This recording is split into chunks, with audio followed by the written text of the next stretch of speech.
Empowering women, empowering humanity, that is the theme for International Women's Day. While March 8th is a specific day, the initiative is, of course, ongoing.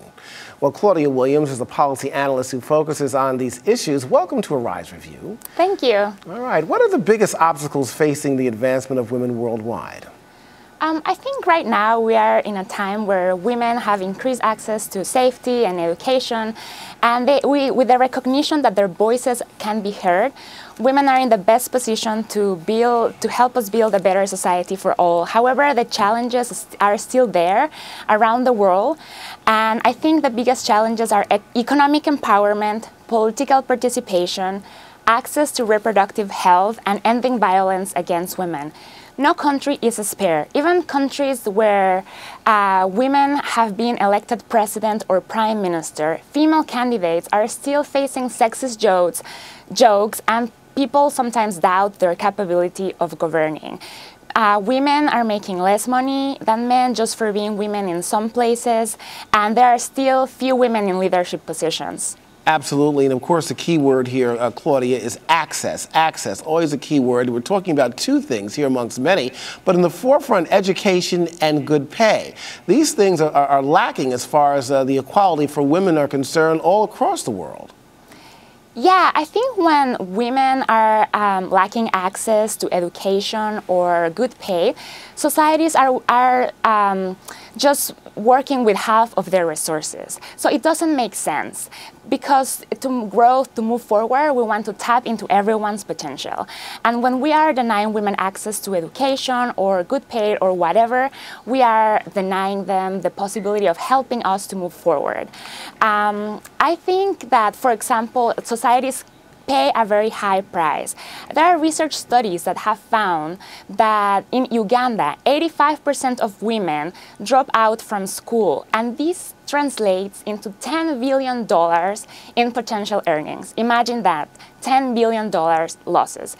In the United States alone, women are making only 77 cents of every dollar that men earn, and this means less money for their families, less money towards prosperity and economic empowerment. Well, Claudia, a lot of sticking points, of course, when it comes to a lot of these issues here are cultural and traditional issues around gender equality. And I've got to ask now, as a result of that and the numbers that you just told us, do you feel progress is continuing to be made, or has it slowed up at all? I think we have made a lot of progress, and sometimes when you have reached a certain point, it feels like we are slowing down. But we shouldn't be discouraged, and we have to continue working. As of now, around the world, we have legal frameworks that protect and promote women's rights. We have organizations within government and outside government to advance women's rights. More women are in leadership positions. We have more female candidates. So I think we have to focus in the advances that we have made and continue working to make women's equality or gender equality a reality for all. All right, Sarah Firth is still with us live in Lagos. Sarah, what are some of the celebrations taking place in Africa right now?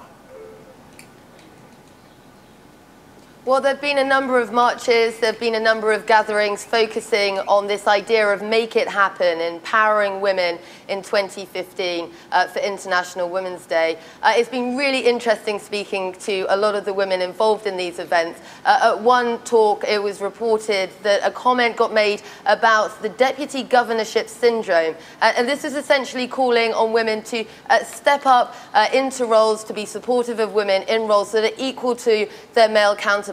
You have got a number of women running for the deputy governors, but not so many, and markedly less in the actual governorship positions here in the country. That's a very pertinent message, given that we're in the election period, in that run-up to the March 28th date. But as well as that, I think here in Nigeria, a lot of minds are going to be today on the Chibok girls. We heard President Goodluck Jonathan reiterating this week his commitment to getting the girls back, saying he still was optimistic they were alive. The families And the parents, the representative of the families and parents, responded to that saying that the calls were very welcome, but really urging that pressure to be increased. And so I think certainly on International Women's Day this year, given that it's also almost a year since the Chibok girls were taken, they're still not back, a very, very pertinent time, I think, for that message to be remembered. All right, Sarah Firth, as always, thank you, in Lagos Live with us here. I'm going to ask the last question to Claudia. Does the future look better for women and girls going forward, in your opinion? Yeah, I think that if we continue the pace that we have been, I think the future for women and girls looks better. And I think it's important to engage everyone in our society, including men and boys, to see the value of equal opportunity for women. Take care. You can continue, Claudia. Oh, okay, so I was saying that it's just important to engage everyone in our society, including men and boys, to see the value of equal opportunity for women. All right, Claudia Williams, thank you so much for your time on our show today. You're welcome.